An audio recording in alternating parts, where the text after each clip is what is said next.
Students, मैं जय कुमार प्रजापत आपका स्वागत करता हूं कृष्णा एकेडमी की ऑनलाइन क्लासेस के अंदर। पिछले लेक्चर में हमारा जो 10th चैप्टर था उसके अंदर हमने विद्युत धारा के बेसिक समझा था और उसकी परिभाषा देखी थी। इस वाले लेक्चर में मैं आपको समझाऊंगा विभव और विभवांतर के बारे में।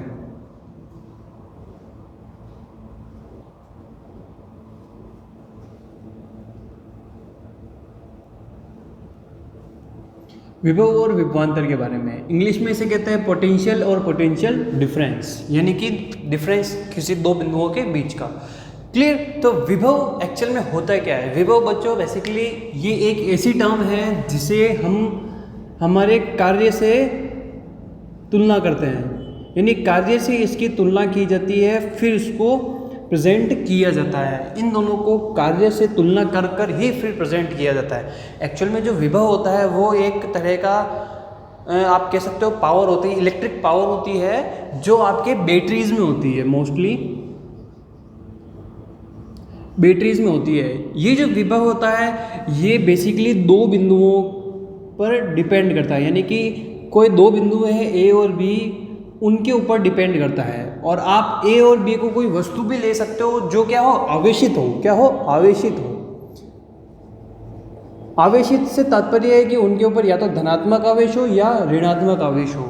और हमने एक चीज बताई थी कि आवेश जो है, जब आवेश किसी विद्युत परिपथ या विद्युत सर्किट के अंदर गमन करता है तो वो किस ओर गमन करता है? उच्च विभव से निम्न विभव की ओर।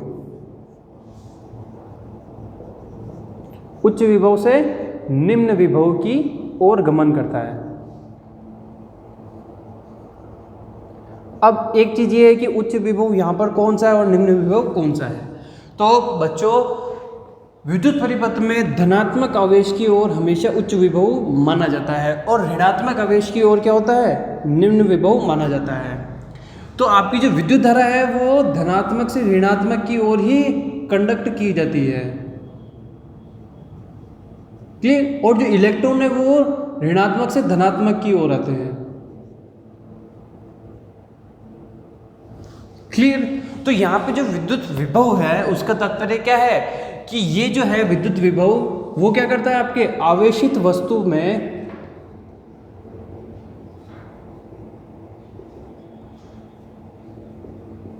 क्या करता है? विद्युत प्रवाह की दिशा को बताता है।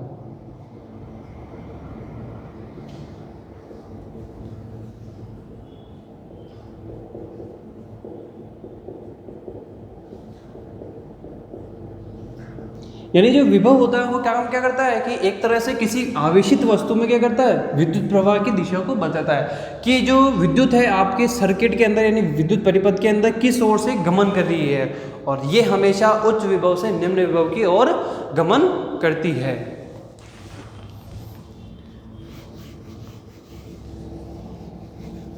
अब मान लीजिए कोई आवेशित वस्तु है, क्या है? कोई दो प्रकार की आवेशित वस्तु है, मान लीजिए ए और बी, कोई दो आवेशित वस्तु है हमारे पास और इन दोनों के अंदर विभिन्न विभव है। क्या है? कोई दो आवेशित है, मान लीजिए ये धनात्मक है ये ऋणात्मक है, इनके ऊपर कोई आवेश है और इनमें कोई ना कोई विभव है, लेकिन वो समान नहीं है। क्या है? असमान विभव है।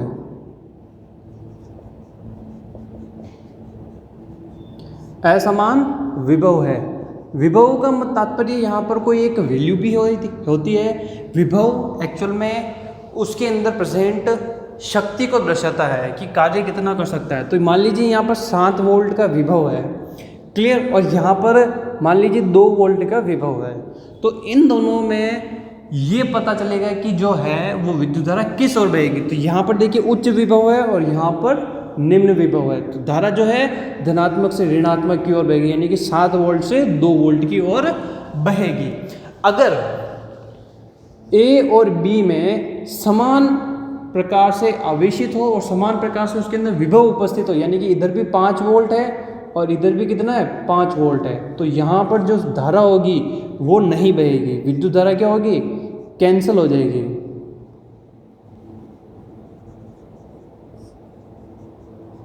विद्युत धारा क्या होगी? उत्पन्न नहीं होगी यहाँ पर। क्यों? क्योंकि ये एक तो प्लस के हैं और एक माइनस के, तो प्लस माइनस के हो जाते कट कर जीरो हो जाते, लेकिन यहाँ पर प्लस के 7 और माइनस के 2 है, तो कितने प्लस 5 वोल्ट की धारा इसमें क्या होगी, एक तरह से परिपथ में गमन करती रहेगी। क्लियर? अब इसका जो डेफिनेशन है वो कुछ इस तरीके से दी जाती है कि इसमें आपके त्रिविम में, किसमें? त्रिविम में, यानी कि 3D के अंदर 2 बिंदु लिए जाते हैं। क्या लिए जाते हैं? 2 बिंदु लिए जाते हैं।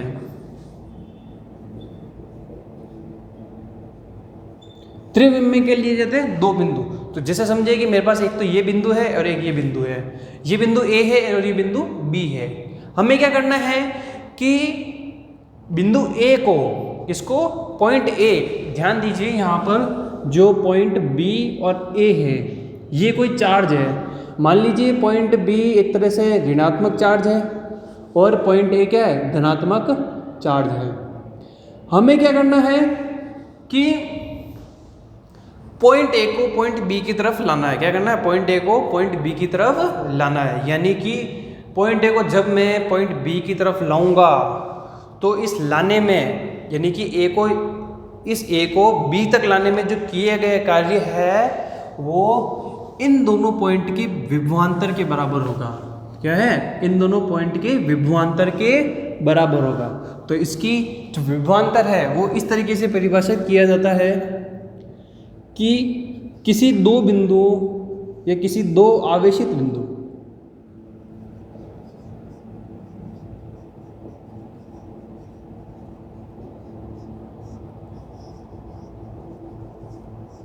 किसी 2 आवेशित बिंदु में एक बिंदु को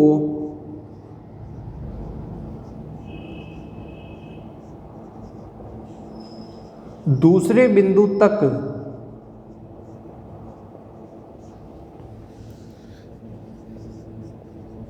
ले जाने में किया गया कार्य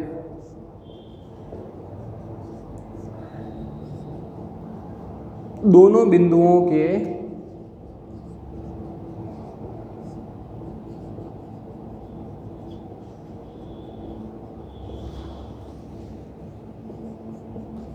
विभवांतर, यानी कि पोटेंशियल डिफरेंस के बराबर होता है।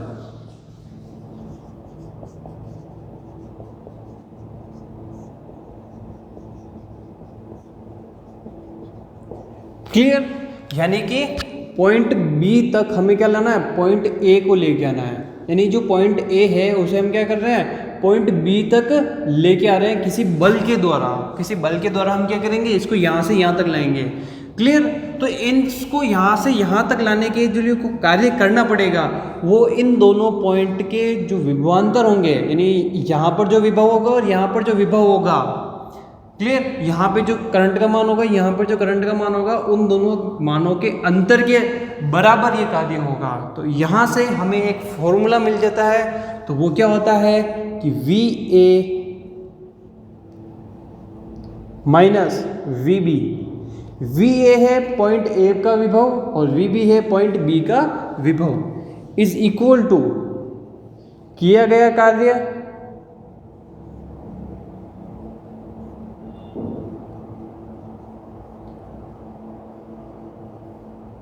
यानी कि W बटे हुए आवेश, यानी कि जो आवेश है उसको क्या करना है? हमें किसी एक पर्टिकुलर फिक्स बिंदु तक हम लेके आएंगे तो वो ये कार्य माना जाएगा। क्लियर? तो ये तो था क्या? विभवांतर। तो अब इसको थोड़ा एक डेफिनेशन और है तो उससे भी समझते हैं हम। एक डेफिनेशन ये है कि किसी बिंदु को क्या करना है?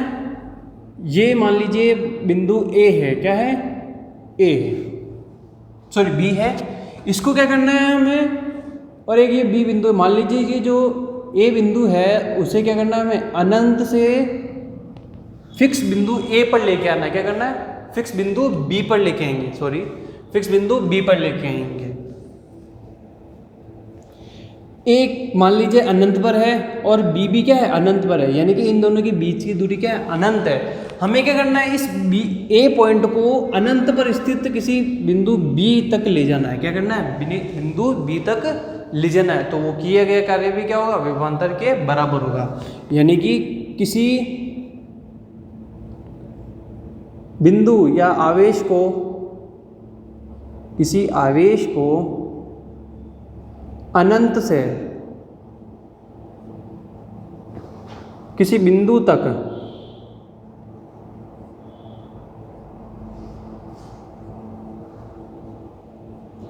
लाने में किया गया कार्य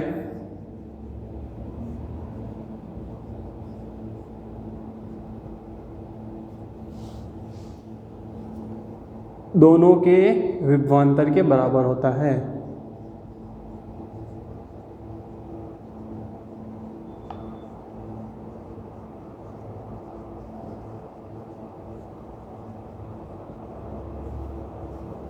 तो ये तो थी हमारी विभवांतर के लिए और विभव के लिए।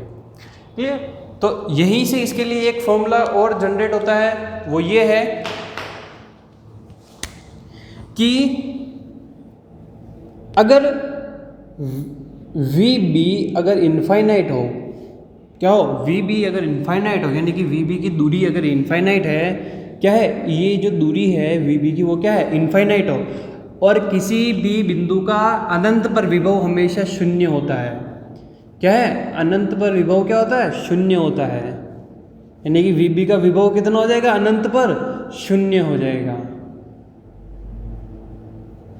तो देखिए अनंत पर है तो इसी के अंदर क्या वी बी जीरो हो गया, ये हो गया ए और डब्ल्यू अपॉन क्यू, ये बिंदु ए का क्या हो जाएगा, विभवांतर, यानी कि विभव एक तरह से। क्लियर। अब हम इसका एक मात्रक देखते हैं।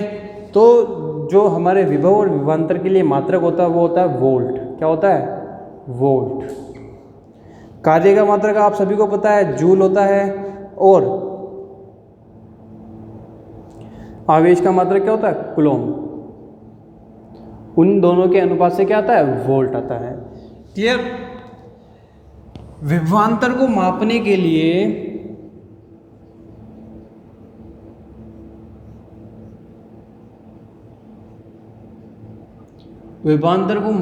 लिए हम जिस यंत्र का प्रयोग करते हैं उसे हम कहते हैं वोल्ट मीटर। क्या कहते हैं, वोल्ट मीटर। और विद्युत धारा को जो मापने का यंत्र होता है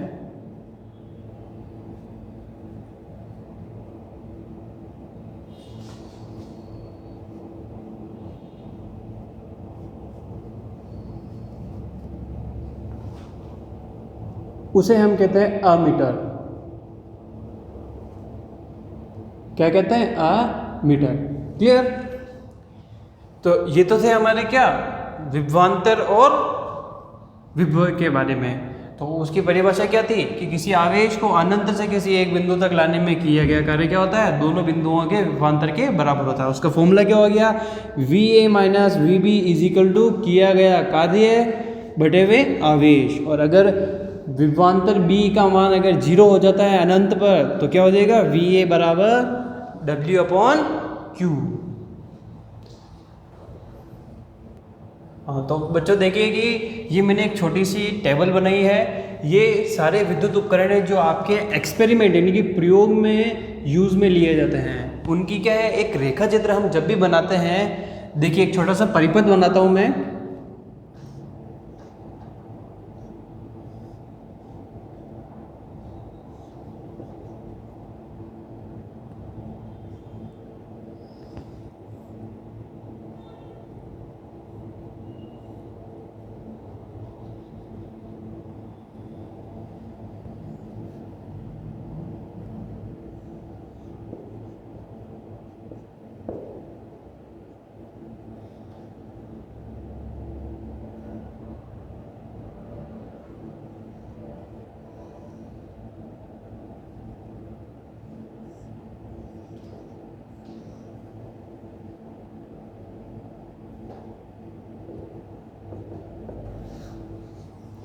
तो देखिए मैंने यहाँ पर एक छोटा सा परिपथ बनाया है जिसके अंदर ये सारे उपकरण आपके उसके अंदर सेट किए गए हैं। देखिए पहला क्या है, विद्युत सेल यानी कि बैटरी। ये है आपके बैटरी। ये जो बैटरी है आपके क्या काम करती है, परिपथ के अंदर विद्युत धारा का प्रवाह करने के लिए काम में आती है। यानी कि आपने देखा होगा डायनामो एक मोटर होती है छोटी, अगर आप उसके अंदर जैसे ही सेल लगाओगे, उसको किसी सेल से कनेक्ट करोगे तो क्या होगा, उसके अंदर इलेक्ट्रिसिटी जाएगी और वो क्या होगा, चलने लग जाएगा। क्लियर। और अब विद्युत सेल को चलावे कैसे, तो उसमें क्या होना चाहिए, स्विच होना चाहिए। क्या होना चाहिए, स्विच। तो ये देखिए मैंने स्विच लगाया है, क्या, ये की। अब इन सब के मैंने आगे प्रतीक चिन्ह भी बनाया है कि बैटरी को इस तरीके से परिपथ में, रैखिक परिपथ में अपन ऐसे बनाते हैं, और जो कुंजी है उसको रैखिक परिपथ में हम इस प्रकार से बनाते हैं। क्लियर। अब आता है परिवर्ती प्रतिरोध या धारा नियंत्रक। ये क्या होता है, आपके विद्युत धारा को क्या करता है, थोड़ा कंट्रोल करता है। क्या करता है, थोड़ा कंट्रोल करता है। तो ये मैंने इसके बना दिया है इसको। क्लियर। तो क्या होता है, प्रतिरोध जो होता है वो परिवर्तित होता रहता है, जिससे क्या होती है, धारा कंट्रोल होती रहती है। तो उसका प्रतीक चिन्ह ये और एक ये होता है। तो आपको परिपथ में कुछ इस तरीके से जोड़ना होता है उसको। फिर आता है वोल्ट मीटर, जो विभवांतर को मापने के लिए काम में आता है। तो वो क्या करते हैं, हम समांतर क्रम में उसे जोड़ते हैं। समांतर क्रम में मतलब किसी प्रतिरोध के जस्ट नीचे उसे ऐसे जोड़ा जाता है, यानी उसे अलग से ऊपर से जोड़ दिया जाता है। तो वोल्ट मीटर को हम इस तरीके से डिनोट करते हैं हमारे रैखिक परिपथ में। और ये जो बनाया है मैंने, इसे हम कहते हैं रैखिक परिपथ।